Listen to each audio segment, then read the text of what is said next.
and welcome to the Core Connection. I'm Mira Rubin here with you on Enlightened World Network. And today's topic is cognitive dissonance, when you're trying to hold contradictory information all at the same time. Anyway, there's lots of that going around, so I thought it would be an interesting conversation. But before we get started, let's just take a minute or two to get present, and let's take a deep breath in through your nose and hold it.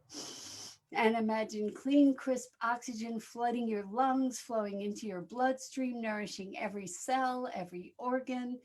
And as you exhale, exhale any tension or stress, fatigue, negativity. And now let's take another deep breath in through your nose and hold it. This time, imagine brilliant bright light lighting you up from the inside out, electrifying, energizing every electron, every molecule, lighting up your cells, illuminating you, and bringing that glow from the inside out. And as you exhale, exhale any remaining tension or stress, negativity, fatigue. And now let's just gently press our palms together and softly, softly, softly rub your fingers against your palms to feel that wonderful tickling and tingling sensation. And just bring yourselves present to be in your body in this moment, right here, right now. Welcome, welcome, welcome. Great to be back with you. It's such a privilege and pleasure to have these morning opportunities to connect. And today's topic is cognitive dissonance. It's like when you're trying to hold opposites in your mind and make sense of them. And I think we've had lots and lots of experience with that through this COVID adventure, in that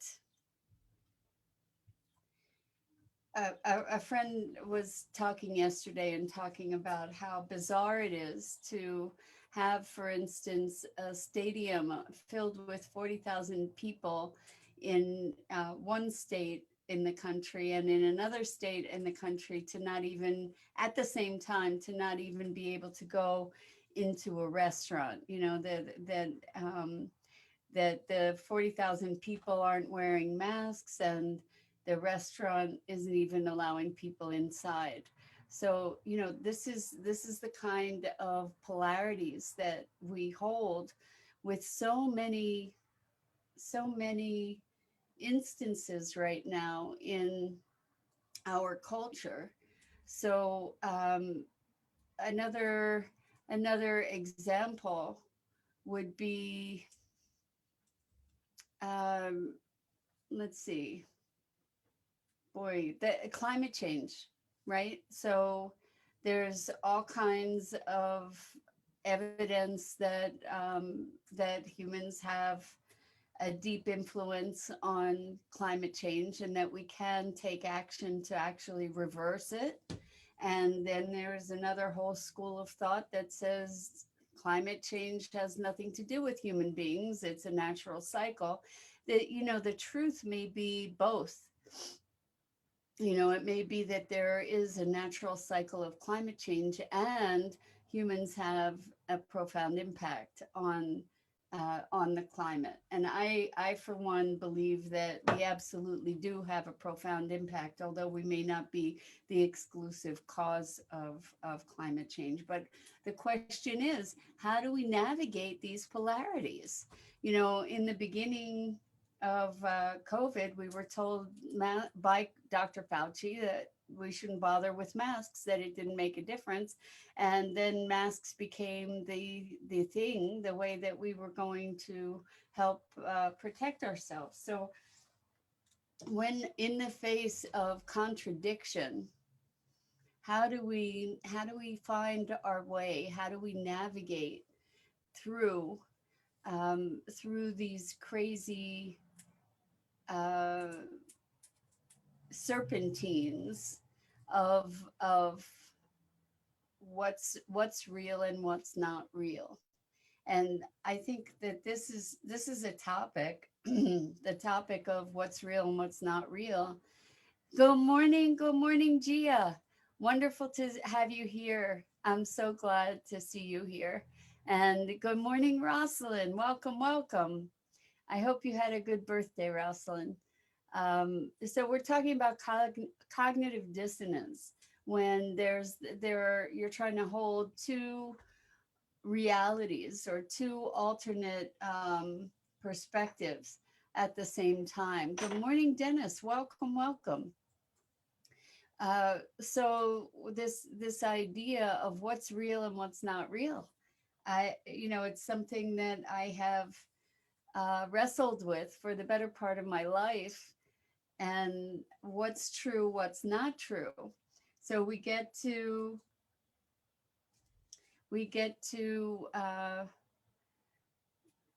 figure out how do we navigate our way through these these opposing quote unquote realities. It's pretty challenging, right?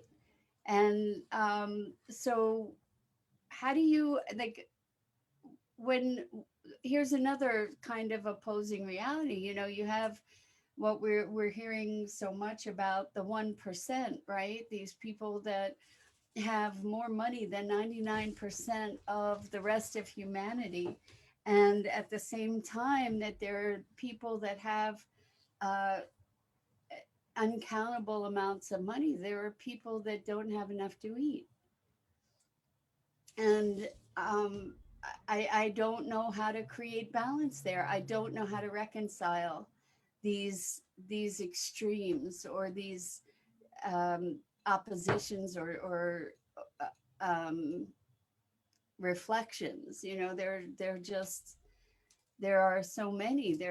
We hear lots of different information around the vaccines and around our health and how to maintain our health, and what's good for us and what's not good for us, et cetera, et cetera. Good morning, Andrea. Welcome. Great to have you here. We are talking about cognitive dissonance. I'm wondering if you have experience of this when you hear opposing news reports, where you are aware of, I've seen it politically over and over and over again, where one party will advocate strongly for something that is in their favor, and then when the balance of power shifts, or the other party has the opportunity to take advantage of that same vantage point, the original party then denies it, or then fights against the very things they were advocating for. Good morning, Christina. Welcome. I love having all you guys here that I recognize, and all the new people that show up that we welcome into this wonderful morning thinkathon that we have together. So, I find I find it so interesting to be trying to find a way to navigate through what looks pretty obviously insane to me, in terms of, ow, Maggie, no, no biting. No, no, no, no. She just really nipped me. No, no, no biting. Um, Sometimes she has to have a timeout. I'm not squeezing her, I'm just holding her, but she gets still, and that's a good thing.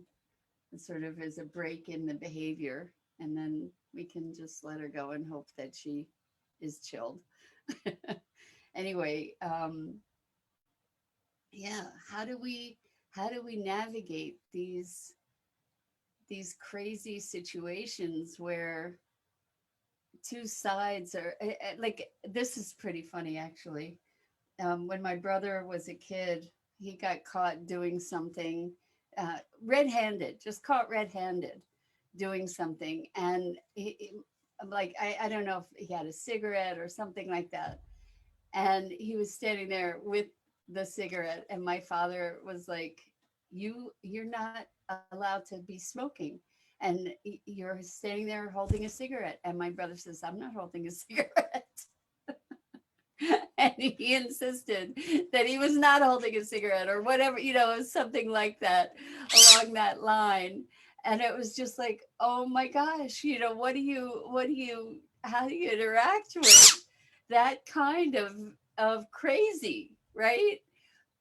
Gia says, oh, it's difficult to choose, Mira, when everyone is constantly coming up with their opinions about one same thing. God, it's so confusing and scary which one to choose, and what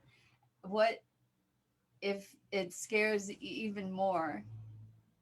Choose, and what if scares even more. Yes. So it is interesting to try and choose, or try and navigate what's true, what's not true, right?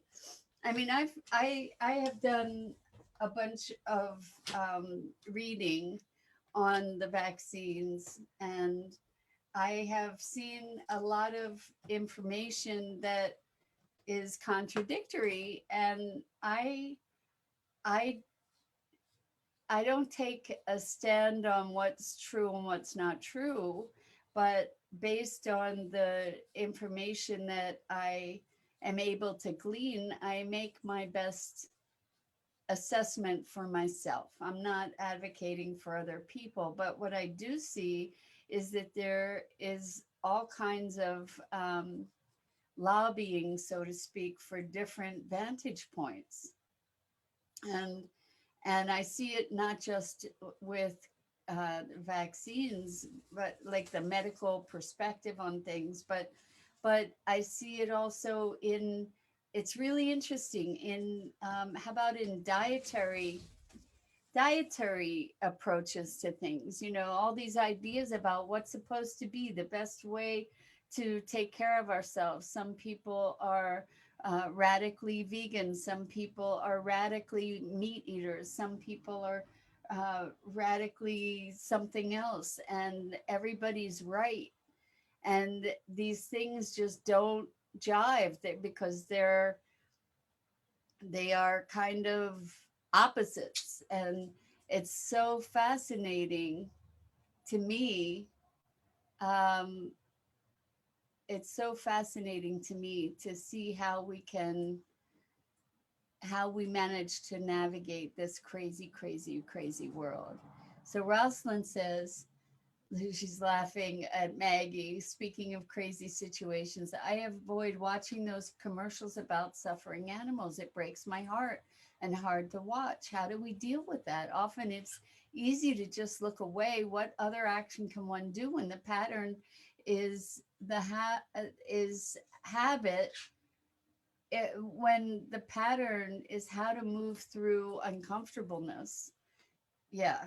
So this is a really important question, Rosalind, a hugely important question, because I find myself doing the same things. There are some things that I just cannot hold. I cannot hold space for. And I don't know how to be present to some things in the world, like um, the shootings in Boulder. A friend of mine knows several people who died, and also knows the person who was the shooter. Talk about cognitive dissonance. How do you hold that? How do you hold that in your head and your heart? And how do you hold compassion for the pain that people experience? It's, on one hand, even, I don't want to rush by this because it's such an important and profound question. I don't know how to hold that space. Sometimes the world knocks me to my knees, just trying to hold what goes on. I know around the environmental issues, this is a big passion for me. And I do believe that we are in a planetary emergency that requires our immediate and concentrated action. And there's in that circumstance as well, holding these polarities of we're rocketing toward a path of destruction and seeing how that is happening and continuing and has incredible momentum. And on the other hand, what I'm looking to propagate, and the only way that I know how to hold the world at this moment in that context is in a context of possibility, that we have tools, that we have the capability, that we have the know-how, and all we need is the will, the collective will to turn it around. So these are polarities. How do you hold the horror and the hope all at once? This is a really, really interesting thing. So, Christina, thank you so much for asking. Christina's asking, speaking of sustainability, will your show be on tomorrow? So this show, I keep teasing you guys with it. I didn't mention it this week yet because I wasn't sure if I'm going on tomorrow. As it happened, last night, I ended up taking my mom to the emergency room, and she's in the hospital now. She didn't have a fall. She has just ongoing, she's 90 years old, my mom, and she still drives and she still lives by herself. And she's pretty remarkable in that way, but she does have a bunch of health challenges. And finally, yesterday, she got in touch with me and asked me to come over, and we ended up having her go to the hospital. So I was going to start the show tomorrow, but I'm not. I'm going to wait till next week because I am running back and forth to the hospital, and just really wanting to be able to be there for her without adding extra things on my plate at this moment. So if you could direct your prayers for her improved health, that would be so wonderful. And I would be very grateful for that. So thank you, Christina. Thank you. So yeah, we just want her to be able to breathe easy. She had some heart issues, and she's just had a lot of trouble breathing lately, and some other things. So your prayers are greatly appreciated. So yeah, these things that are polarities. Okay, so here, holding these polarities. So here, my mom's in the hospital, and I have a lot of feelings, obviously, about that. And I'm here with you, and I have a lot of really positive, wonderful feelings about this opportunity as well. So, holding all of these polarities at the same time. How do we be? It's really quite remarkable that human beings have the capacity to be navigating these these contradictions, these oppositions, these differences, not always oppositions. But thank you, Gia. Thank you for your prayers for my mom, and same from Andrea and Christina. Thank you so much. So, yeah, we were talking about holding these polarities, horror, hope. How do we do that? And Rosalind says, I steer clear of conversations about certain subjects is how I cope, or hide my belief when someone voices their opposite polarity. This is an interesting thing too that came up in some work with a client yesterday about keeping our voices quiet because of disagreement. It's like sometimes it's just not worth the energy to have a debate or a discussion And what we do is we just stay quiet, which kind of shuts us down. Um, and we get to gauge, is it shutting ourselves down, or is it just a prudent choice in that moment? Like, do I really want to go down this road? Is this a hill I want to die on, kind of thing? Um, I There are certain things that I can't, I don't know how to hold. There's a certain amount of grief and pain that I don't know how to hold. And I'm better at being the optimist. You know, I don't think I'm in denial about the horrors in the world.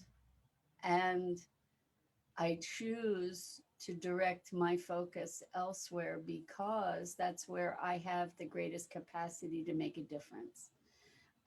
Some people are able to hold the pain of the world in a different way, like the pain of individuals, and are able to just get right in the thick of it, right in the mix. For me, the place I choose to go is into the climate stuff and find positive solutions. We all have our different capacities. You know, it's not going to serve the world if I'm incapacitated by grief and despair, right? So if I can find ways to direct my focus that are empowering to me, that enable me to be empowering to others, then that's my greater service, right? We get to look at our own capacities. Christina says, in response to Rosalind's talking about steering clear of conversations, I do as well in some areas, just too tiring. I have learned to fit in something more healthy, whether mind, body, or spirit, so I don't just say stagnant and stewing. So, you know, this is a really good point. It is exhausting to be trying to feel the negativity or the despair, right? So for me, like this, the reason that a lot of people, I think, avoid the whole sustainability conversation is because they feel like it's hopeless.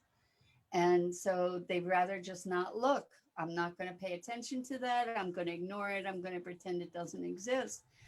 And so what I recognized is there's tons of amazing, wonderful possibilities and technologies and actions and capacities and solutions that are available. And so I focus on, hey, turn this way. Look, there's really hope. This is something we can get behind. This is something we can do. It's not hopeless. We don't have to stay stagnant and stewing, right? And we don't have to be denying this. We can actually look at it head on and say, hey, guess what? We're really resourceful. We're really resilient. We really can find solutions that if we just get active, we can make this thing happen. And so at the same time that I hold that, which I do in my deepest heart of hearts, I also recognize the challenge of that stagnant and stewing mindset and overcoming the denial of something that people feel so overwhelmed by. You know, and I know other people that are able to do that in arenas where I can't, you know, in arenas that are just too emotionally fraught for me, that I can't find that hopefulness. I become overwhelmed. So we each have our the channel that we best tune into and broadcast, right? So Rosalind says, being aware of the distress would be the first step of addressing it. Exactly. Growing or taking action can follow and may or may not resolve over time, but the little actions we focus on can provide self with some resolve. Exactly. So this is also another really powerful point. You guys are so awesome in bringing these things to our awareness here. So the first the in supporting people in finding their purpose, their mission, their vision for their lives on this planet, the big question that I ask people is what breaks your heart? And there are different things that break different people's hearts, like for me, and I've said this before, for me, when I think about, or anytime I thought about what we were doing to this planet, I would just break down in tears. And so that broke my heart. I needed to find, I couldn't live with the despair around that. So I started looking for solutions. And so the despair or the distress is the impetus to do something, or to look at a solution. And then the empowerment that comes from taking action in the face of something that breaks your heart is is very life affirming. And I believe that is one of the primary keys, the what breaks your heart, that's one of the primary keys to what our mission, our individual mission or purpose is for being here. And the thing is that we get to step up to and into that calling. And I think I want to talk about, maybe tomorrow we'll talk about